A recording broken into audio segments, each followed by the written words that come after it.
All right. March Madness is here. The selection took place this past Sunday. Four number one seeds, obviously, is how it is every year. Pitt, for the first time, getting one of those seeds. There you see it. That is their portion of the bracket. They will be taking on East Tennessee State, the Buccaneers, off the bat here in the East. And then, of course, they will play the winner of Oklahoma State and Tennessee. An interesting little Pitt nugget. They, of course, have not made it past the Sweet 16 since 1974. So they have a bit of a chip on their shoulder of things that they need to accomplish. And with that, I'm going to transition into our first question to you guys. Who is going to be, out of the, it doesn't have to be a 1 seed, but a 2 seed or one of the top favorite teams in the field of 65, who will be going down and suffering an upset loss first?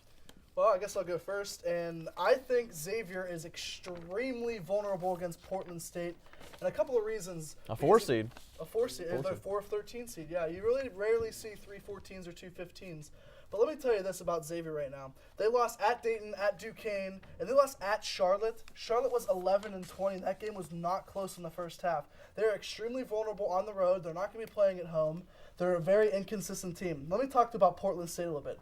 23-9. They remind me of a George Mason type team, a team that have a couple of good outside shooters, and Jeremiah Dominguez. He's averaging 13 points per game. They have 4 guys in double figures. So this means, Mr. LeBar, that they don't have to rely on 1-2 guys like a lot of teams in college basketball do. Look at last year with O.J. Mayo, Michael Beasley. Those 2 teams didn't really have much success when they only had 1 guy to go to.